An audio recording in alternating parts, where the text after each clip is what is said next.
간단하게 이번에는 상표 실무와 관련해서 좀 주의할 내용을 하나 좀 설명을 드려보려고 합니다. 상표 실무 중에 많이 활용하는 제도가 불사용 취소 심판이라고 하는 것이 있어요.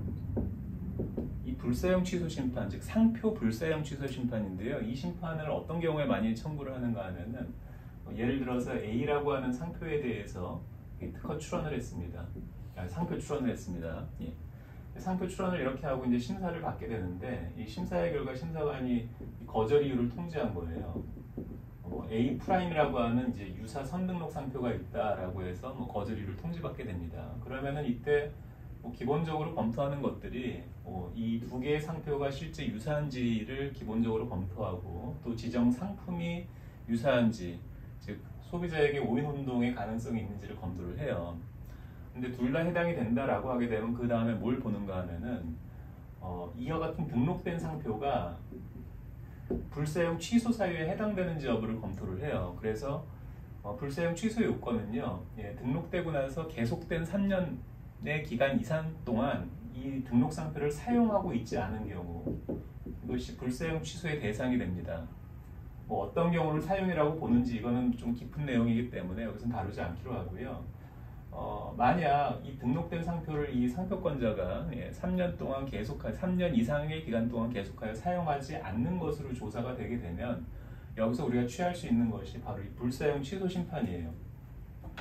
즉 이런 경우에 심사관이 거절을 통지하게 되면은 이 등록 상표에다가 불사용 취소 심판을 청구를 하면서 그리고 이 심사관에게는 우리가 이 선등록 인용 상표에 대해서 불사용 취소 심판을 청구했으니 저 심결이 나올 때까지 심사를 보류해달라 라고 하는 요청을 하게 됩니다. 그럼 이제 심사가 보류가 되고 이 심판 절차가 이제 진행이 되는 거예요. 그런데 만약에 이 상표권자가 자신의 상표를 사용하고 있지 않는다 하더라도 역공을 할 수가 있어요. 어떤 경우에 역공을 받을 수 있느냐 하면은 이 상표 출원을 한 자가 아직 상표를 사용하지 않고 출원만 이렇게 예비적으로 해둔 상태라면은 반대 공격, 역공을 할 것이 별로 없는데 간혹 이런 경우들이 있거든요. 상표를 자기가 사용하고 나서 출원을 하거나 아니면 출원하고 나서 그냥 상표를 사용해 버리는 경우들이 있어요.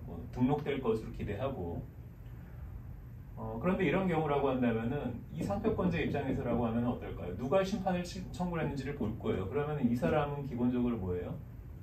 나의 상표를 취소시키고 자기의 상표를 등록시키려고 하는 자라는 거죠. 그런데 조사해 보니까 이 상표를 사용하고 있더라. 그러면은 지금 현재 상태에서 어떻게 됩니까? 이 취소되지 않은 이 등록된 상표권을 침해하고 있는 것이 돼요. 그럴 가능성이 상당히 높다는 거죠. 그래서 경고장도 보내고 권리범위 확인 심판을 청구하거나 민사 형사소송 다 할 수 있는 겁니다. 그럼 이자는 그럼 뭘 원하는 걸까요? 사용하지도 않는 상표를 가지고서 내가 역공을 하는 이유는 뭘까요? 이 사람한테는 필요도 없는 상표일 텐데 이러한 분쟁을 일으켜서 자신의 상표를 고가에 매입하게 하려고 하는 거예요. 그래서 이와 같이 경고장을 보내고 그리고 중재, 조정을 요청한다라든지 해서 그런 산업재산권 중재제도, 조정제도를 통해서 이 상표권의 중재위원들을 통해서 매수를 권유하거나 이제 유도하게 되는 거죠. 이런 경우에 실제 사용한 사실이 있다라고 하면은 소송에서 패소할 것이고 패소하게 되면은 기본적으로 손해배상액이 얼마가 됐든 간에 소송 비용은 물어줘야 되거든요. 그 소송 비용이 대리인이 선임되었다라고 하게 되면은 통상 한 700만 원 이상은 된단 말이에요. 그러면은 그 정도의 금액으로 이 상표권을 매수할 수밖에 없게 되는, 어차피 소송 비용이 발생할 테니까 이런 어떤 곤란한 상황에 처할 수도 있다라는 겁니다. 그래서 불사용 취소 심판을 실무에서 많이 활용하는데 이런 점을 또 주의해야 하고 따라서 제일 안전한 건 뭘까요? 상표를 출원하고 바로 사용하지 말고 또는 출원도 하지 않고 사용하지도 말고 상표를 출원하고 등록을 받은 다음에 그때부터 상표를 사용하는 것이 제일 안전하다라는 겁니다. 그런데 실무에서 사용부터 하고 출원을 나중에 하거나 아니면은 그냥 사용만 하고 출원도 하지 않는 상표들이 워낙에 많아요. 다행히 어떤 이런 분쟁의 이슈가 없다라고 하면은 그냥 넘어갈 수 있겠지만 장기적으로 사업을 하면 있어서 아주 큰 문제가 됩니다. 상표 관련해서는 이런 정도, 불사용 취소 심판 관련해서는 이런 정도까지만 말씀을 드리도록 하겠습니다.